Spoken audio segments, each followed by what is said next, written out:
Projection des évolutions de la ressource en eau disponible en montagne. Nous allons parler du retour d'expérience d'un beau village qu'on a vu tout à l'heure. Jean-Pierre, tu n'étais pas arrivé, mais on a vu qu'hier, ils étaient tous chez toi à Valloire, où beaucoup d'entre vous se sont baladés à visiter ton domaine skiable. On va vous présenter une étude innovante qui vise à quantifier les évolutions de la ressource en eau disponible et qui vient enrichir un autre sujet dont on a déjà souvent reçu Carlo depuis quelques années, le fameux ClimSnow. L'objectif de cette table ronde et donc de cette présentation, c'est d'ajuster les stratégies d'investissement à la lumière de l'eau disponible, des usages actuels et de la projection de ces usages, bien évidemment, vis-à-vis de la ressource quantifiée pour demain. Nous avons 3 intervenants. Carlo Maria Carmagnola de Météo France, Centre d'études de la neige et également à Best. Audrey Valéry, chef de projet gestion de l'eau, environnement et climat EDF DTG. Jean-Pierre Rougeau, maire de Valormes, mais qui également préside la commission environnement donc pour l'ANEMSM. Je vais commencer par cette phrase qui va être largement au-delà de nos sujets, de nos enjeux. Vous connaissez cette phrase, je ne sais pas d'ailleurs qui c'est qui l'a prononcée. No water, no business. Et évidemment, demain, si on veut continuer à faire de belles saisons d'été et d'hiver, sans eau, il n'y a pas d'activité possible. On le remarque l'hiver, on le remarque aussi l'été. Nous avons, même nous, en France, et bien sûr, Carlo, je vais te laisser présenter tes slides, et en demandant à la régie de bien vouloir m'éclairer l'écran pour vous de gauche qui est éteint. Voilà, comme ça, on va pouvoir suivre les slides en même temps, parce qu'on a un des 2 écrans qui est éteint. Carlo, on va commencer par ce postulat-là, voilà, bien qu'on puisse bien nous éclairer l'écran, s'il vous plaît. Super, merci beaucoup. No water, no business, c'est un enjeu clairement de continuation des activités, mais aussi de maintien de la vie locale en montagne. C'est valable en montagne, c'est valable partout autour du monde. Le seul problème, c'est que la montagne est censée être le château d'eau de la France, et les montagnes sont les châteaux d'eau du monde. Donc forcément, tout cela a une impermanence un peu différente dans nos territoires, et évidemment des conséquences très fortes dans nos territoires. Pendant que l'écran est en train de se rallumer. Tout va bien. Carlo Carmagnola, j'ai une question toute bête avant de démarrer. On t'a connu par un ClimSnow. Maintenant, tu vas nous présenter l'étude avec donc cette étude de projective en eau. Une question toute bête. Pourquoi tu n'avais pas fait l'inverse? Pourquoi tu n'avais pas commencé par l'eau et après développé ClimSnow? C'est plusieurs personnes qui m'ont posé la question. Parce que moi, je suis nivologue et pas hydrologue. Et du coup, j'ai commencé par ce que je sais faire. Oui, bien sûr. Ouais, bien proche, Carlo. Oui, encore plus proche. Ok. Je peux regarder l'écran là. Hein, donc si tu veux. Ou tu veux te rapprocher pour voir l'écran? Bah allez, je me rapproche un peu. Voilà, mets-toi à côté de Jean-Pierre, parce qu'effectivement, on a une problématique sur un écran, ce qui effectivement doit te gêner pour ta présentation. Allez, on y va. Le contexte de l'étude et le pourquoi, évidemment. Oui, donc on va faire une petite présentation d'une vingtaine de minutes où on se passe la parole avec Audrey et après échange en mode de table ronde. Donc on va vous parler un petit peu de cette étude qu'on a faite l'année dernière dans le cas spécifique de la station de Valloire. Et à Valloire, on avait fait en 2023 déjà une étude dont Alexis vous a parlé qui s'appelle ClimSnow. Donc ClimSnow, c'est un modèle qui permet aujourd'hui d'anticiper les conditions d'enneigement dans les domaines skiables. Donc de se dire dans 20 ans, 30 ans et si on veut même au-delà, avec des incertitudes bien évidemment, combien de neige il va rester sur une piste en fonction de l'altitude à laquelle elle est, comment elle est orientée par rapport au soleil, la pente et aussi la présence ou pas de production de neige ou de damage. Et donc si on mélange tous les éléments, on est capable de dire là, attention, parce qu'il y aura peut-être juste 1 mois de ski possible. Inversement, là-bas, vous allez faire 4 mois de ski et voilà. Donc ça, c'est ce qu'on fait du coup depuis quelques années. Et depuis presque le début des études ClimSnow, on avait tout le temps une question de la part des stations qui nous disait très bien, là vous annoncez par exemple que cette piste-là permettra de faire 100 jours de ski en 2050 à condition de pouvoir produire la neige. Et donc la question qui suit, c'est est-ce qu'on aura l'eau à disposition pour pouvoir alimenter le réseau de production et du coup produire la neige dont on aura besoin. Et donc ça, c'est une question assez spécifique pour laquelle on n'avait pas de réponse parce qu'on n'avait pas les compétences. Et donc on est allé voir les experts français de l'eau, donc EDF en particulier, et on a essayé de voir avec eux s'ils étaient capables de dire aux stations très bien, non seulement il y aura la neige parce qu'il y a neige qui tombe du ciel, par exemple, mais aussi on pourra en produire jusqu'à quelle échéance, parce que l'eau sera disponible. Donc ça, c'est le point de départ. Dans la pratique, par contre, pour répondre à la question liée à la neige de culture, aux productions de neige, il faut voir les autres usages. Donc on a dû élargir géographiquement et aussi en termes de thématiques abordées la zone d'étude, le domaine d'étude, pour ne pas parler que production de neige, mais pour aller voir aussi en termes d'eau potable et d'autres usages possibles, ce qui est envisageable et ce qui est physiquement possible par la suite avec les évolutions climatiques. Donc en gros, ce qu'on va vous présenter là dans les quelques minutes, c'est l'étude spécifique de Valoir et ce qu'on est capable de vous montrer en termes de projection climatique future de l'eau. Donc du coup, petite note, il y avait plus de gens ce matin dans la salle pour écouter parler du passé, parce que 24-25 c'est la saison passée, et il y a moins de gens aujourd'hui maintenant dans la salle pour parler du futur. Donc ça, on peut déjà poser des questions par rapport à comment vous voyez les choses. Ouais, du coup, pour faire le lien et pour rebondir sur, effectivement, Carlo, tu es nivologue et vous êtes allé chercher donc des hydrologues pour modéliser ce cycle de l'eau et pour se dire ClimSnow a besoin d'une quantité d'eau. Il n'y a pas que ClimSnow, il y a l'alimentation en eau potable, il y a l'irrigation, il y a les débits réservés, la biodiversité. Et toute cette eau, il va falloir la quantifier. Quantifier la ressource en eau au pas de temps annuel, quantifier la répartition de cette ressource en eau le long de l'année, et c'est le travail de DTG. Donc DTG, juste un petit aparté, c'est une unité, c'est comme un bureau d'études, c'est une unité d'expertise qui est au sein d'EDF, mais qui pourrait être ailleurs. C'est juste qu'on bosse sur la modélisation hydrologique et la ressource en eau disponible naturellement, avant tout usage anthropique. Donc voilà, donc on s'est rencontrés, on a discuté et on a essayé de tester une approche sur Valoir, puisque Valoir a bien voulu nous accueillir pour tester notre approche. Et cette approche, c'est une approche en complémentarité. C'est-à-dire que chacun de nous, le consortium ClimSnow et DTG, on est allé chercher nos domaines d'expertise. On est allé chercher nos outils, nos modélisations, et on les a mis ensemble pour pouvoir proposer une approche qui est spécifique au territoire de montagne. À chaque fois, on va aller chercher les données locales spécifiques à chaque territoire de montagne. Quels sont les usages sur le territoire de Valoir, les usages en eau potable, la quantité d'eau potable nécessaire, quels sont les usages pour produire de la neige de culture, etc. Donc c'est vraiment des informations locales qu'on est allé chercher et on est allé croiser avec nos simulations climatiques, comme dans ClimSnow, et les simulations hydrologiques, comme à EDF DTG, on le fait. Dans l'idée d'apporter un éclairage. Vraiment, cette approche, elle souhaite apporter un éclairage, une aide à la décision pour que les territoires puissent prendre des décisions de manière éclairée, de manière factuelle pour les choix d'investissement, etc. Donc voilà, l'approche, elle est vraiment là-dessus. Hop, je te laisse pour la... Ouais, du coup, les 2-3 premiers diapos sont un peu chargés parce qu'on est des scientifiques. Donc pour montrer qu'on est scientifique, on met beaucoup de texte. Et après, on verra des images plus parlantes. Et donc là, c'est le schéma de comment on fonctionne. Donc il y a différents modules. On ne va pas dans les détails, bien sûr. Mais tout ce qui est marqué en haut à gauche, par exemple, c'est ce besoin de données.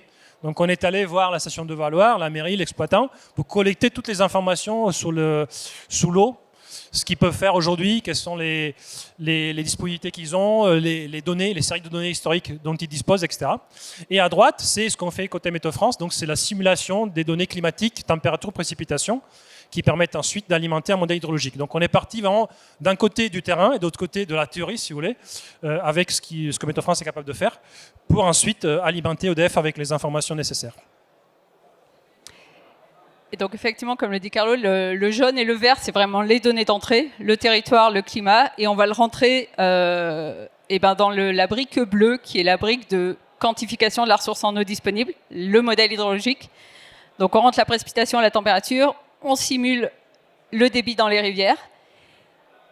L'idée, là, c'est de se dire aussi qu'on va prendre les mêmes données d'entrée que l'étude ClimSnow pour se dire qu'on est en cohérence totale. On prend les mêmes projections de précipitation, température pour la ressource en eau disponible, pour ClimSnow, et on va faire la brique rouge qui est le croisement de la ressource en eau disponible sur un territoire et de ses usages en eau actuels et projetés. Puisque, on va le voir, donc les usages, effectivement, hop, si je reviens ici, les usages, ça peut être la demande en eau pour la production de neige, ça c'est des usages qu'on connaît actuellement et qu'on projette avec ClimSnow, on a des données, mais ça peut être aussi les usages production d'eau potable. Là, on a des connaissances qui sont un peu parcellaires, mais on va pouvoir croiser quand même avec la ressource en eau disponible sur les points de prélèvement. Donc voilà, l'idée, en fait, là, pour aller un peu plus dans le détail des résultats qu'on fournit, c'est on fait un état des lieux pour commencer du territoire. Sur ce territoire, quels sont les usages, quelles sont les ressources en eau aujourd'hui? On parle vraiment d'aujourd'hui, pour dépeindre un peu, pour faire le tableau de ce qui existe aujourd'hui. Et seulement ensuite, on va se projeter sur le futur, en comparant aujourd'hui, l'horizon de référence, 86-2015, avec 3 horizons futurs. Un horizon proche, milieu de siècle, fin de siècle. Donc traditionnellement, âge 2035, âge 2050, âge 2085. 3 horizons pour donner 3 temporalités. Et sur ces 3 horizons de temps, on va croiser les usages connus. Parfois, on n'a pas de données, donc c'est typiquement l'alimentation en eau potable. Et quand on a des usages projetés comme la production de neige et la demande en eau pour la production de neige, on va aller croiser à chaque horizon de temps la demande pour la production de neige et la ressource en eau disponible. Ouais, du coup, la première étape, c'est d'aller en station. Et du coup, on a pu profiter déjà. Ça fait partie du boulot quand même d'aller faire du ski pour voir ce que ça donne. Et donc voilà, ça c'est pas que de la théorie, parce qu'encore une fois, en étant des scientifiques, on peut penser qu'on a passé juste le temps dans un laboratoire. Non, on a aussi sorti un peu du laboratoire. Et donc voici les premiers résultats en fait de ce qu'on a obtenu. Donc là, on a essayé de schématiser un bassin versant. L'hydrologue, son terrain de jeu, c'est un bassin versant, c'est un territoire délimité par des crêtes et tout ce qui tombe dans ce bassin versant-là, il va couler jusqu'à l'exutoire. Et donc Valloire, typiquement, ça fait partie du grand bassin versant de l'Isère à Grenoble. C'est un affluent de l'Arc et c'est la toute petite zone en jaune sur le graphique en haut à gauche. Ça représente 150 km² sur un bassin versant qu'on étudie, nous, pour nos besoins propres à EDF. Donc on avait déjà un gros modèle qu'on calait et qu'on va valoriser pour répondre aux enjeux du territoire de Valloire. Si vous me permettez juste cette digression qui n'est pas en lien avec votre présentation, c'est souvent, Jean-Pierre, un sujet d'incompréhension dans les communes, parce qu'on calcule par bassin versant, mais parfois une commune d'à côté veut récupérer l'eau pour faire quelque chose. En France, les choses elles sont comme ça. On suit le cours des ruisseaux et des rivières. Et ce qui fait que parfois, il y a des décisions qui peuvent paraître incompréhensibles vues de l'extérieur. Donc, c'est calé, c'est phasé comme ça en France, en tout cas. C'est par bassin versant. En tout cas, l'hydrologue raisonne par bassin versant. Et le politique aussi. Le politique aussi. Et la commune de Valloire est un bassin versant à part entière. C'est aussi une spécificité. Ce qui n'est pas le cas de toutes les communes, bien évidemment. Voilà. Et donc, du coup, la première étape, finalement, avant même d'aller collecter la donnée ou en collectant la donnée, ça a été de déterminer les points d'intérêt de la commune de Valloire. Quels points représentent des points de prélèvement en eau, en quel point il y a des contraintes réglementaires de débit réservé. Et donc, finalement, on a identifié 5 points sur le territoire de Valloire sur lequel on a appliqué notre approche pour avoir de la quantification de la ressource en eau disponible. Donc, comme je disais tout à l'heure, la première étape, c'est de faire l'état des lieux, la cartographie de ce qui existe. Donc, en chacun des points, on a collecté des données sur, typiquement, donc il y a des petits carrés, en gros, sur la finalité de chaque point d'intérêt. Typiquement, le bassin versant en vert, c'est le bassin qui est le point de prélèvement pour la production de neige. Le bassin en rouge, c'est le point sur lequel on va prendre l'eau pour l'alimentation en eau potable de la commune de Valloire. Donc chaque point a une finalité. En haut à droite, c'est le volume maximal prélevable. En bas à droite, c'est le volume moyen qui est prélevé sur les données ou sur la période qu'on avait disponible. Et chose importante, en bas à gauche, c'est le débit réservé, qui est le premier usage, le premier besoin qui est satisfait en chacun des points de prélèvement. C'est-à-dire que quelle que soit la quantité d'eau qui coule, le premier besoin, ça va être le débit réservé qui va être satisfait. Et ensuite, on va regarder les usages. Donc ça, c'est une vision cartographique pour dire un petit peu ce que ça a représenté sur la commune. Et puis, on a aussi une quantification de ces usages. Typiquement, sur la commune de Valloire, on a mis en avant qu'il y avait 80% des prélèvements qui étaient dédiés à l'alimentation en eau potable, répartis de manière assez homogène sur l'année avec des pics suivant la fréquentation du territoire. Il y a 16% des prélèvements qui sont pour la production de neige, répartis sur des mois spécifiques. C'est tout ce qu'on voit en vert sur le graphe à droite. Et puis, il y a un petit peu de prélèvement qui est pour l'abreuvement du cheptel en estive.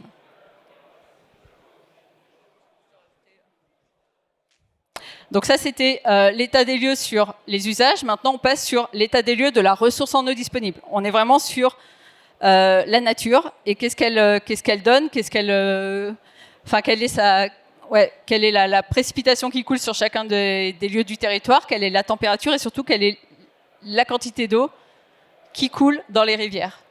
Et donc là, ce qu'on voit, c'est effectivement des grandeurs hydroclimatiques. Alors, en gros, sur le territoire de Valloire, il tombe 1400 mm par an, en moyenne. Et puis, on a des ordres de grandeur de ce qui coule dans les rivières, en volume, ou en mètres cubes par seconde, en mètres cubes par an. On peut avoir la répartition dans l'année, pour voir, dans les rivières, quand est-ce qu'il va y avoir des écoulements importants ou des écoulements plutôt faibles. Et ce qu'on peut voir sur Valloire, c'est que quel que soit le point auquel on s'intéresse dans la rivière, on va avoir un écoulement de type nival, avec très peu d'écoulement tout le long de l'année, et puis un écoulement fort au moment de la fonte printanière. Donc en gros, une augmentation des écoulements de fin mars à juillet, quoi. Aujourd'hui, c'est l'hydrologie, c'est l'hydroclimatologie du territoire de Valloire tel qu'il est aujourd'hui. Et maintenant, Carlo, il va nous parler de ce qu'on peut voir demain. Ouais, donc là, vous voyez des courbes. Alors, on a montré ça à quelques élus. Ce n'est pas le cas de M. Rojo ici, mais qui disait « Ouais, c'est compliqué ». Ouais, c'est compliqué, mais un élu qui ne sait pas lire des courbes 2D, c'est quand même bizarre. Parce que c'est compliqué, mais c'est quand même juste des axes X, Y, où sous les X, on a le temps, du passé au futur, et sous les Y, on a soit les températures à droite, soit les précipitations à gauche. Donc c'est pas si compliqué que ça. Il y a plusieurs courbes parce qu'il y a plusieurs scénarios d'émissions de gaz à effet de serre et il y a une dispersion des ensembles climatiques. Donc on a des choses positives, des choses moyennes, des choses négatives, etc. Mais en gros, vous voyez, si vous regardez par exemple l'image en haut à droite, c'est l'évolution des températures à Valloire d'ici la fin du siècle. En fait, même du passé à la fin du siècle. Donc le scénario le plus pessimiste, le rouge, nous dit qu'on aura une certaine augmentation. Vous pouvez voir les valeurs. Les scénarios le plus favorables voient une augmentation toujours. Donc même dans le meilleur des cas, il fera plus chaud à Valloire d'ici 20 ans ou 30 ans et au-delà que dans le passé. Mais l'intensité de cette augmentation de température dépend du coup du scénario choisi. Par contre, sur les précipitations en haut à gauche, on ne voit pas de tendance statistiquement significative, c'est-à-dire que la quantité totale d'eau qui va tomber à Valloire d'ici la fin du siècle est la même, annuelle, par rapport à ce qui tombe aujourd'hui ou ce qui tombait dans le passé récent. Ce qui change, c'est la répartition saisonnière. Et ça, on ne va pas dans les détails, mais il y aura du coup un petit peu moins d'eau en été, un peu plus d'eau en hiver.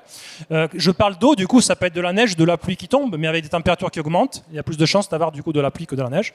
Et dans tous les cas, même si c'est la neige qui tombe, elle va fondre plus vite parce que les températures augmentent. Voilà, donc ça, c'est un peu l'état des lieux, sans aller dans les détails, de ce que la température va faire à Valloire et les précipitations vont faire à Valloire.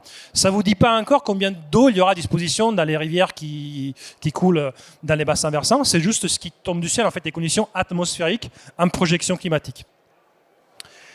Et là, vous voyez une autre projection qui nous vient directement de ClimSnow, qui est la projection du besoin en eau. Donc les deux courbes là vous indiquent de combien d'eau aura besoin Valloire dans les années à venir, dans les décennies à venir, pour produire la neige de culture. Alors là, je parle de neige de culture, j'aurais dû parler de production de neige, parce que si vous voulez vraiment être précis, on ne parle plus de neige de culture, c'est trop pro-station. On ne parle plus de neige artificielle, c'est trop pro-écolo. Nous, dans le monde, on va dire, de la recherche, on parle de neige produite ou production de neige, ce qui est neutre. Et donc voilà, ça c'est du coup la neige produite dans les prochaines décennies. Vous voyez qu'il y a une augmentation. Donc globalement, même si la station ne fait pas d'extension du réseau neige existant, il faut anticiper d'avoir besoin dans le futur de plus d'eau à réseau existant constant. Parce qu'avec des conditions climatiques qui changent, il faudra de plus en plus compenser le manque de neige naturelle par de la production de neige de culture ou production de neige. Donc du coup là, pour l'instant, on a une projection des températures, une projection des précipitations et une projection de la disponibilité future en eau pour assurer la viabilité des pistes via l'outil ClimSnow. Et maintenant, on s'intéresse vraiment à l'écoulement et à la disponibilité de la ressource en eau. Donc là, on va revenir vraiment sur qu'est-ce qui coule dans la rivière au droit du point de prélèvement qui permet la production de neige. Donc on a effectivement toujours la même chose, les années sur l'axe des abscisses et sur l'ordonnée, on a le volume d'eau qui coule naturellement dans la rivière au patin annuel. Et ce qu'on voit, c'est qu'effectivement, on a, suivant les scénarios, donc le scénario le plus pessimiste, le scénario RCP 8.5 en rouge, on a une sorte de diminution du volume d'eau qui va couler dans la rivière au point de prélèvement. En gros, entre aujourd'hui et la fin de siècle, je crois que l'ordre de grandeur, c'était de moins 20% par exemple sur le RCP 8.5. on est vraiment sur la ressource en eau naturelle. On n'est pas encore sur le croisement ici. Et on peut regarder qu'est-ce que ça donne dans la répartition de cette ressource dans l'année. Donc, on va faire défiler, effectivement, c'est un peu rapide peut-être, mais en gros, le pointillé noir que vous voyez, c'est le régime nival dont je vous parlais tout à l'heure. Très peu d'écoulement toute l'année, sauf pendant la fonte printanière, où on a un apport fort dans la Neuvachette, dans la rivière. Et puis, on voit, à l'horizon fin de siècle, âge 2085, quelle va être la répartition dans l'année de ce cours d'eau au droit du point de prélèvement. Et ce qu'on voit, c'est donc le RCP 8.5, le scénario pessimiste. On passe d'un régime qui était nival en pointillé à un régime qui est pluvio-nival. Ça veut dire que la fonte printanière, elle va être radicalement avancée dans l'année. Et puis, elle va être radicalement atténuée parce que comme il y aura des précipitations qui couleront plus sous forme liquide, il y aura moins de neige. Donc, il y aura plus d'eau dans les rivières en hiver, moins d'eau dans les rivières à la fonte printanière, et surtout un corollaire qui n'est pas négligeable, c'est qu'il y aura des étillages, donc des bas débits en période de fin d'été et d'automne qui sont quasiment divisés par deux. Donc Ce des qui bas va débits poser qui une sont très question, sévères. on verra le débat tout à l'heure. Pour beaucoup de destinations qui axent l'été, l'eau vive, pour les activités rafting, canyoning, jeux dans les eaux, bien sûr. Alors les termes, c'est un peu différent, mais voilà. L'eau vivante en montagne est une très grande promesse du tourisme d'été. Si demain on a des étiages sévères, et c'est pas la première fois qu'on l'a vécu, on l'a déjà vécu par le passé, qu'est-ce qu'on va proposer à nos clients au mois d'août, voire début septembre? Donc ça va poser quand même une question, je poserai à Jean-Pierre tout à l'heure. Et peut-être, avant juste de passer sur les usages anthropiques, on peut aussi regarder, il y a une courbe verte que vous voyez, une courbe horizontale verte qui est le débit réservé aujourd'hui au droit de ce point de prélèvement. Ce qu'on voit, c'est qu'en fin d'été et automne, la courbe verte, elle est au-dessus des apports naturels dans la rivière. Et ça veut dire que déjà, le débit réservé ne sera plus assuré au moins une année sur deux à horizon fin de siècle, si on garde la même valeur de débit réservé. Donc avant même de parler des usages anthropiques, le débit réservé, on risque d'avoir des non-satisfactions de ce débit réservé. C'est un vrai sujet. Il nous reste du coup 3 diapos. Vas-y. Les 3 messages qu'on a pour l'instant, c'est le premier, la quantité d'eau qui tombe du ciel est la même dans le futur. Le deuxième, c'est par contre, au sol, il y en aura un peu moins. Et on l'a vu dans l'image précédente parce qu'il y a du coup de l'évapotranspiration. Donc même à lame d'eau constante qui précipite, il y en aura moins à disposition qui circule, un petit peu moins, surtout sur la deuxième moitié du siècle, dans le cas de Valoir. Troisième message, ce qui va surtout changer, c'est la répartition saisonnière de cette dispositif, où il y en aura plus en hiver et moins en été. Vous voyez comment les régimes changent. Voilà, ça c'est du coup les 3 messages. Et maintenant, pour terminer, qu'est-ce qui se passe quand on fait un focus sur la partie production de neige? Donc là, vous voyez du coup un graphique comme les précédents, où on se posait la question, est-ce qu'il y aura assez d'eau à Valoir pour être sûr qu'au démarrage de la saison d'hiver, la retenue d'altitude qu'ils ont chez eux, de 140 000 m3, soit entièrement remplie? Donc est-ce que la disponibilité naturelle d'eau permettra toujours de se retrouver avec un démarrage d'hiver avec 100% d'eau dans la retenue d'altitude? Et donc là, la ligne horizontale noire, c'est 240 000. Donc c'est le minimum qu'il faut avoir pour qu'on soit rempli. Et l'évolution future pour les différents scénarios climatiques, vous la voyez avec des courbes. Donc vous voyez que pour trouver des pics qui sont plus bas, ici à ma droite, par rapport au niveau minimum, il faut aller sur un scénario de poursuite des fortes émissions, en rouge, et sur la deuxième moitié du siècle. Donc pour l'instant, on ne voit pas de tension chez eux lié au risque de ne pas alimenter la retenue d'ici 2060.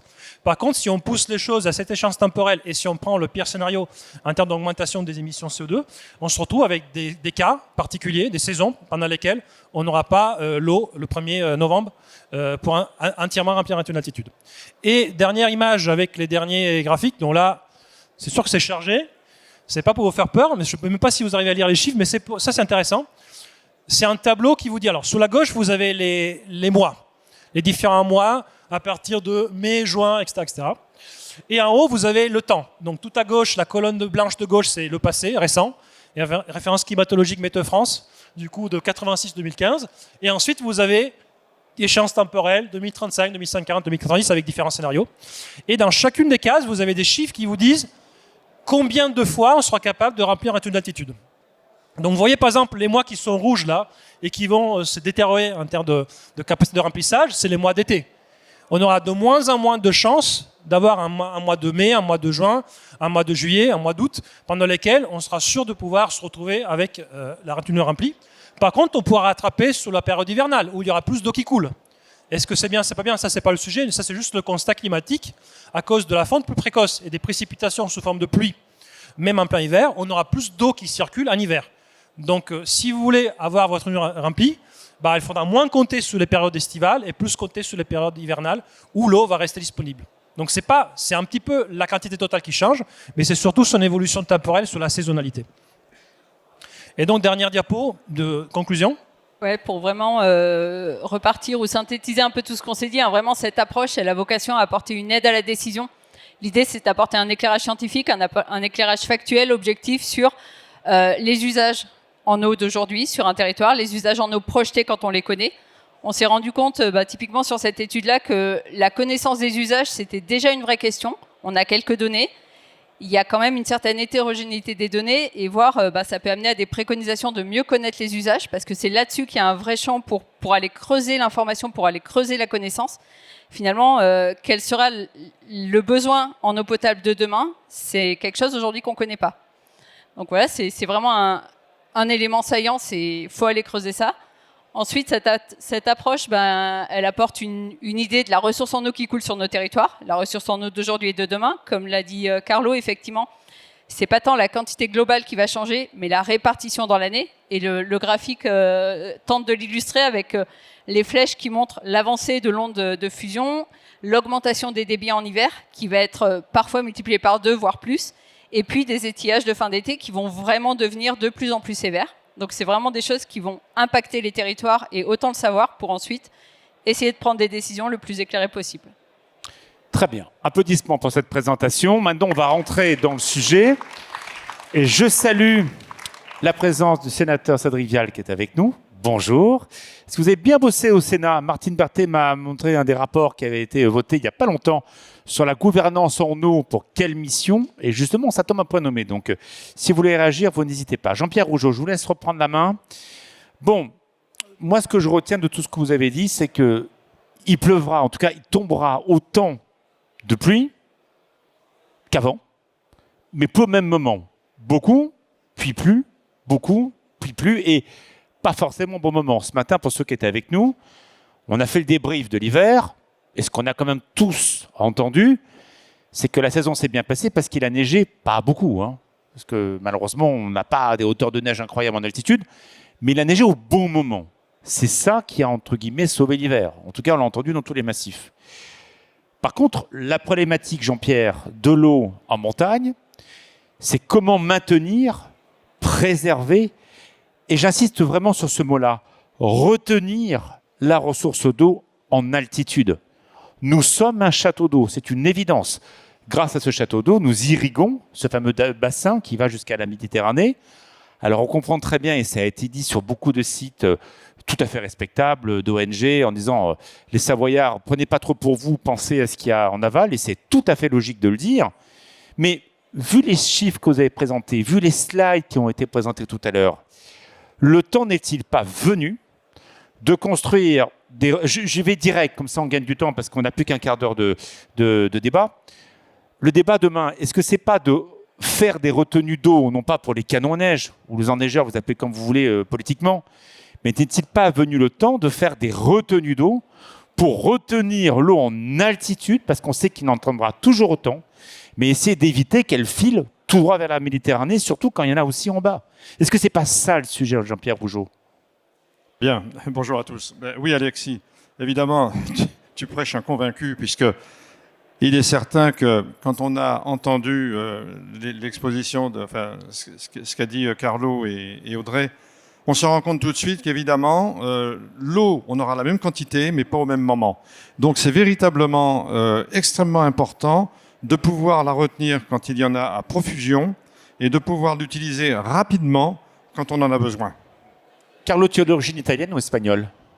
Pardon, tu es d'origine italienne ou espagnole? Italienne. Italienne. Sinon, alors, j'ai un autre exemple. Carlos serait Carlos. Carlos, ça aurait été les deux.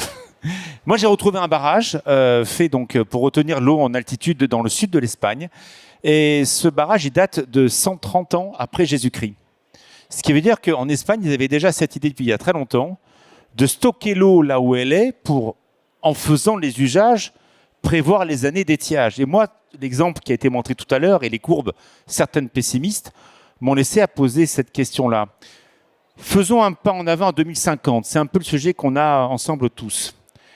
Est-ce que l'idée de recréer des retenues d'eau pour maintenir, je ne parle pas de neige de culture, je parle d'alimentation en eau de nos vallées, est-ce que ça pourrait être acceptable? Et si on devait demain clairement geler des superficies importantes d'altitude, exproprier certains propriétaires pour pouvoir inonder certaines parties de montagne, pour pouvoir stocker cette eau, est-ce que les politiques auraient le courage de ça? Et comment faire? Parce que quand on voit déjà que pour des bassins pour la nivoculture, c'est compliqué, vous imaginez, enfin je vous pose la question très directement, ce qui s'est passé à Tignes, pour d'autres usages, c'était pour l'hydroélectricité évidemment. Mais ce qui s'est passé à Tignes il y a maintenant 60 ans, c'est ça, sans dire de bêtises? À peu près, hein, vous me dites si je dis une bêtise. Imaginez demain matin que la même chose se décide aujourd'hui, est-ce que ça serait faisable? Parce qu'à la lecture des courbes présentées par Carlo, moi je ne suis pas un expert, il est un expert, elle est une experte, je ne vois pas comment maintenir une vie en montagne avec une vie économique si à un moment on ne stocke pas plus d'eau. C'est ce que vous avez montré ou j'ai inventé. Juste avant de vous faire répondre, oui. Avant de vous faire répondre, pour vous corriger, Alexis, je ne suis pas un expert, donc n'hésitez pas. Les premiers travaux de stockage d'eau confirmés datent de 3500 avant Jésus-Christ dans la ville d'Uruk, en Irak. Donc c'est bien plus ancien. Eh ben voilà. Est-ce que c'est bien ou c'est mal? Vous donnez de l'eau à mon moulin. Mais les traces sont bien plus anciennes que l'Espagne 130 ans avant Jésus-Christ. Eh ben voilà, ça montre que c'est encore plus loin. Et moi, si je peux confirmer, effectivement, c'est que depuis que l'humanité existe, les hommes ont toujours retenu l'eau quand ils en avaient besoin. Et ce que vous dites en Irak, on l'a vu, moi j'ai vu aussi en Syrie, où il y avait des réservoirs enterrés de dizaines de milliers de mètres cubes d'eau. Il n'y a pas de mystère. On a besoin d'eau à certains moments de l'année, il faut la stocker quelque part. Et le problème de la neige de culture dont on parle aujourd'hui, ça fait véritablement une dizaine d'années qu'on en parle d'une façon un peu ostracisante.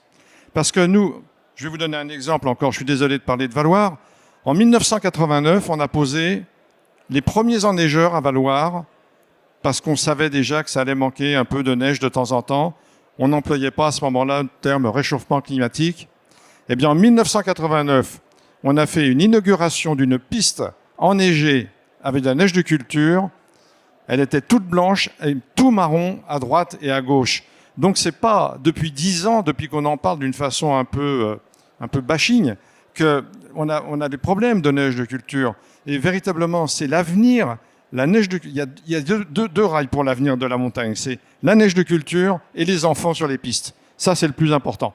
Mais la neige de culture, si on ne peut pas ouvrir au moins au 15 décembre et fermer au moins au 15 avril, on a 4 mois de saison.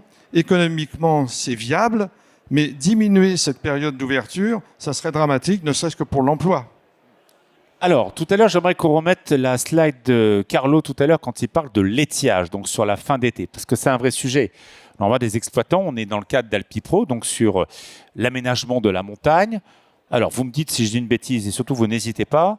On peut donc remplir les retenues collinaires donc, une fois, si j'ai bien compris, et après, une fois que les stocks sont faits, on ne peut plus re-remplir. C'est ce qui m'a été encore, en tout cas, expliqué.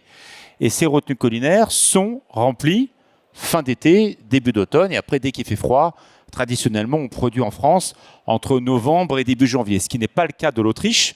Moi, j'étais à Saint-Antoine il y a quelques jours, fin mars, et ça produisait encore à fond jusqu'à la fin de saison, parce qu'ils veulent garder leur activité jusqu'au bout.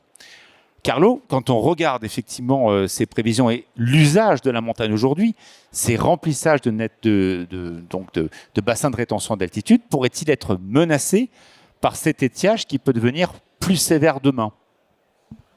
Alors moi, je tiens à souligner qu'on est sur deux approches différentes. C'est-à-dire que côté Météo-France, ABEST, EDF, INRAE, on met à disposition la donnée scientifique. C'est pas parfait, il y a des incertitudes, il y a des limites, c'est comme dans toute approche de modélisation.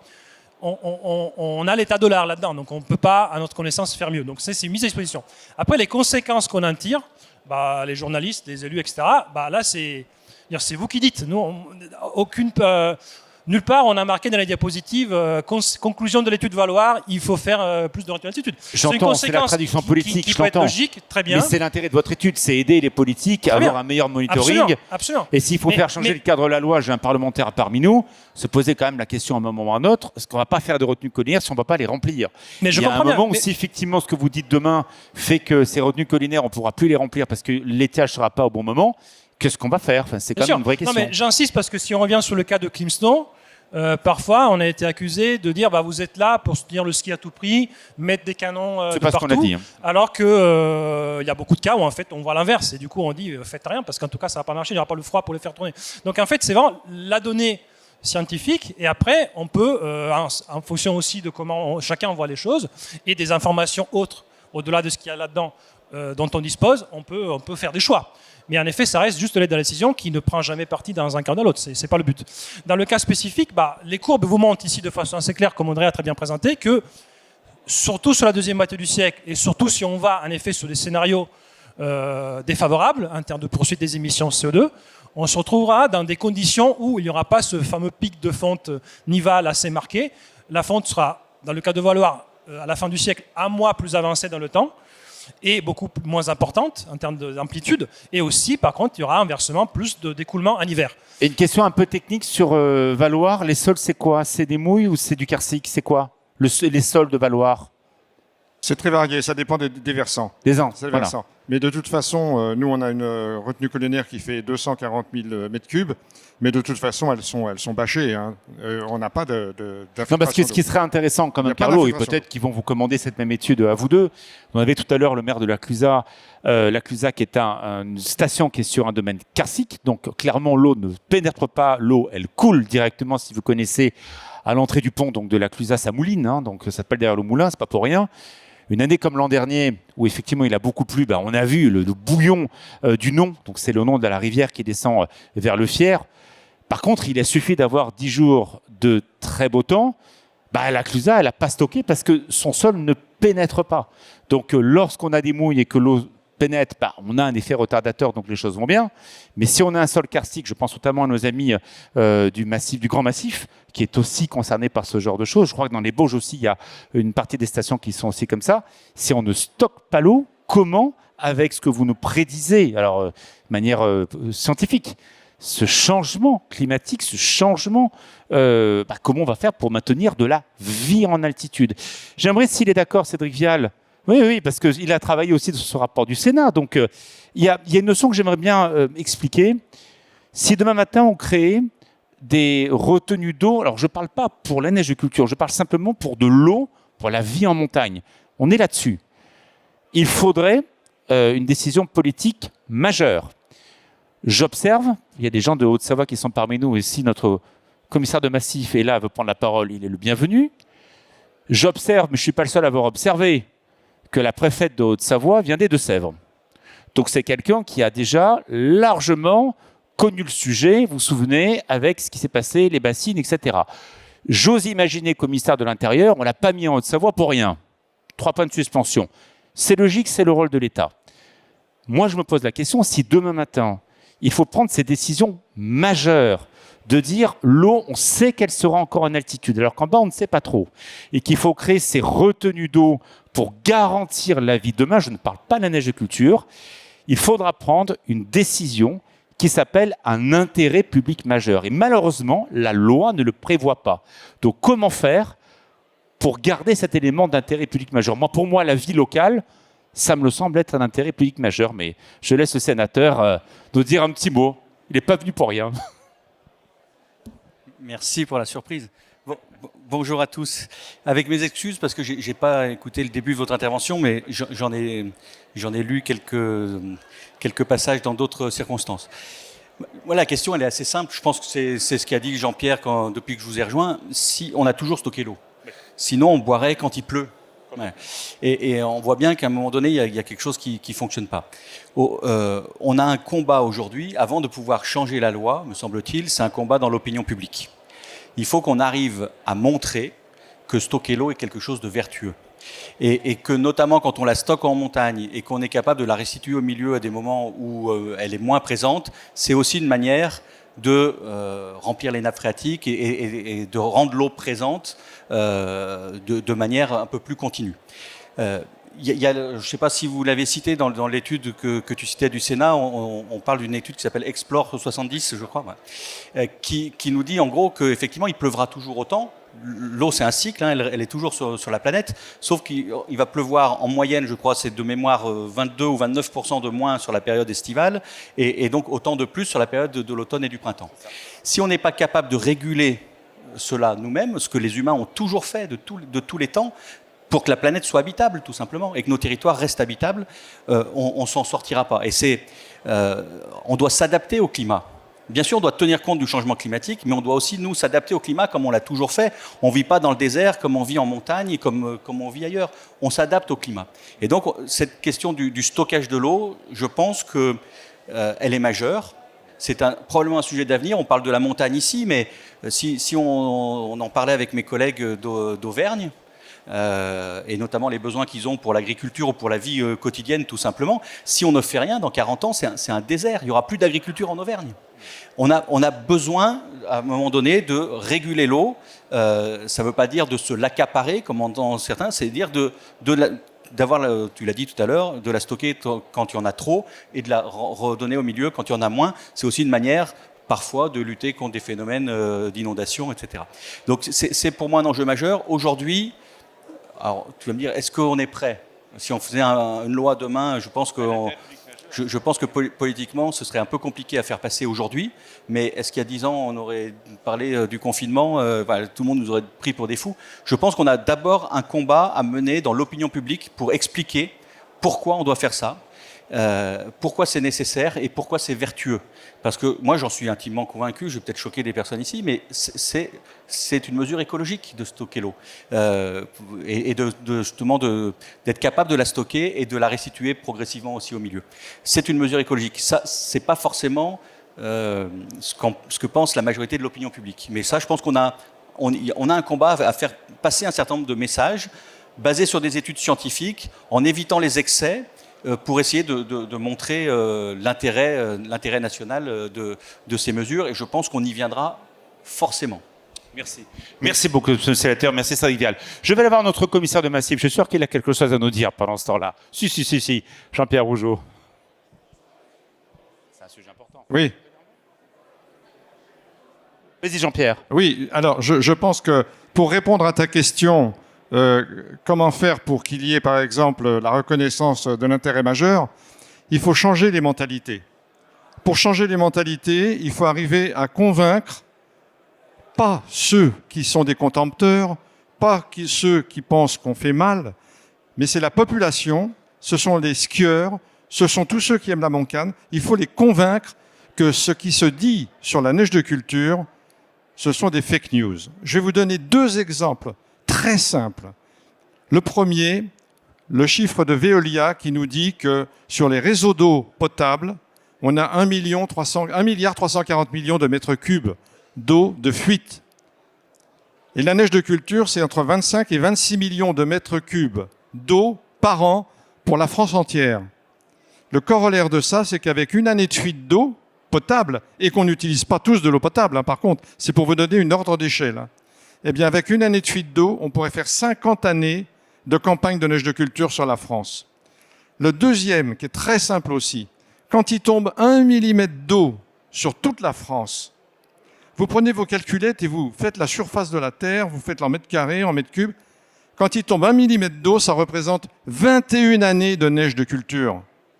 Ça, c'est les 2 premiers points. Le troisième, et le dernier point, ils nous disent souvent, oui, mais vous comprenez, effectivement, il y a 80% de l'eau que vous retenez qui retourne à la nature, et il y en a 20% qui sont perdus par évaporation. Mais l'évaporation n'est pas une perte d'eau, c'est une transformation. Depuis que la Terre existe, elle n'a pas perdu une goutte d'eau. C'est toujours le même volume. Il n'est jamais au même endroit, c'est toujours le même volume. Voilà. Merci en tout cas pour ce point. Bon, là, on ressent bien le militant sur vos sujets de neige de culture, mais vous êtes là pour ça, et c'est aussi logique. Monsieur le commissaire, monsieur Matron, d'abord, on est très heureux d'avoir effectivement votre institution réservée par la loi. Et effectivement, je sais que maintenant, maintenant, on va pouvoir continuer à discuter sur l'échelon de l'ensemble des montagnes. voilà, je lâche la neigeculture, on n'était pas là-dessus. Là. On est vraiment sur l'eau.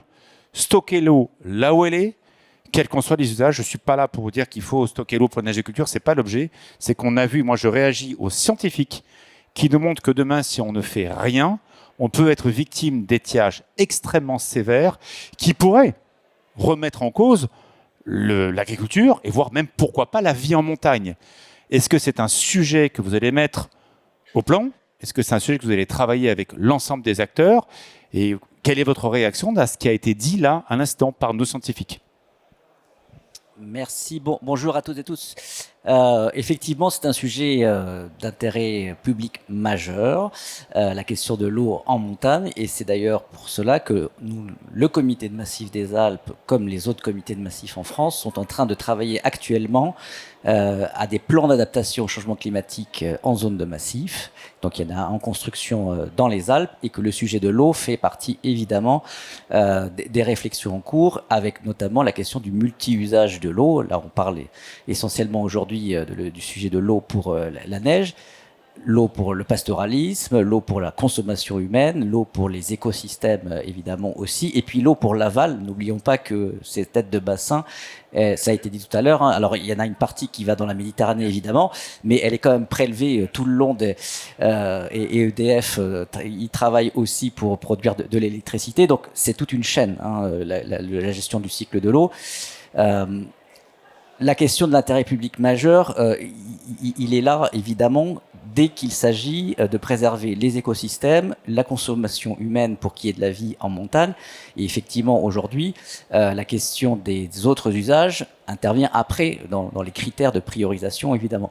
Si demain, tel que les analyses statistiques prévisionnistes le prévoient, on se retrouverait dans des situations où on ne peut plus servir les populations humaines installées dans les villages de haute vallée, voire même en bas de vallée, et qu'on arrive même à rendre la vie impossible pour les écosystèmes dans les rivières, on voit bien qu'on va être obligé de réfléchir à des méthodes effectivement de stockage pour arriver à avoir, de pas avoir justement la courbe verte qui remonte par rapport aux courbes de précipitation, pour qu'on ait encore des capacités d'approvisionnement pour la nature et pour les espèces humaines. Donc la question se posera peut-être, j'en sais rien, est-ce qu'on aura besoin de refaire d'autres barrages en tête de bassin à un certain nombre d'années devant nous. Peut-être oui, si les conditions ne permettent plus de maintenir. Sinon, c'est la vie effectivement à l'année en montagne qui sera perdue, et on sera dans une sorte de désertification, une sorte de Sahel de montagne, on va dire. Donc ça, il faudra éviter évidemment d'avoir ça, parce que ça fera un exode humain considérable et une perte de biodiversité considérable aussi derrière. Donc aujourd'hui, ce n'est pas le sujet encore. Il faut imaginer la prospective effectivement à fin de siècle. On ne sera certainement pas dans le cadre juridique d'aujourd'hui. Donc c'est pour ça aussi, il faut avoir ces données statistiques et scientifiques pour préparer l'avenir. Et ensuite, le législateur est là pour progressivement faire adapter le cadre légal pour qu'on puisse permettre les conditions de vie de la nature et de l'être humain en montagne. Merci beaucoup, monsieur Matron. Voilà, on voit bien en plus tout l'enjeu de l'ensemble des Alpes, et c'est important de savoir de dézoomer aussi, parce que les enjeux, même si effectivement ça part d'un contrat d'un contrat sur une commune et sur un bassin versant, là on voit bien, c'est sur l'ensemble alpin. J'aimerais qu'on applaudisse très fort l'ensemble des intervenants, s'il vous plaît.